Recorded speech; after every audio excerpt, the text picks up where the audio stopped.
মুহূর্তে আপনাদের সামনে অত্যন্ত গুরুত্বপূর্ণ বক্তব্য রাখবেন ফিলিস্তিনের পক্ষে হযরত মাওলানা মুফতি ইলিয়াসুর রহমান সাহেব। হযরত মাওলানা মুফতি ইলিয়াসুর রহমান সাহেব।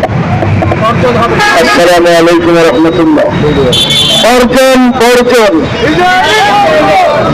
বর্জন বর্জন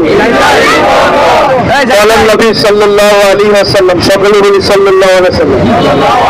মান রাআ মিনকুম মুনকিরান ফালিয়ুগাইয়ির বিয়াদিহি ফাইন লাম ইয়াস্তাতি ফাবিলিসানি ফাইন লাম ইয়াস্তাতি ফাবিকলবি ওয়া যালিকা আযাফুল ঈমান। এখানে قال আলাইহিস সালাতু ওয়াস সালাম। সম্মানিত তাওহীদি জনতা, আজকে আমাদের সামনে মসজিদে আকসা সহ ফিলিস্তিনের মুসলমান, গাজার মুসলমান, এমনকি সারা বিশ্বে যত মুসলমান আছে, এই গাদ্দারের কাছে কেউ নিরাপদ না, ইসরায়েলের কাছে কেউ নিরাপদ না।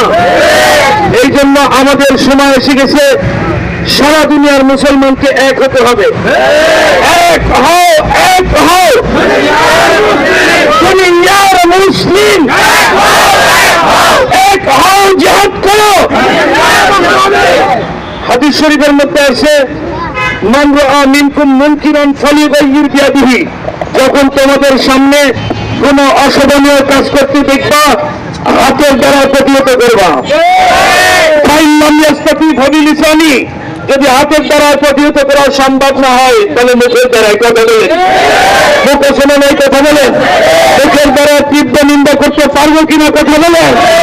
সাথে সাথে দৃঢ় প্রতিকার হতে হবে।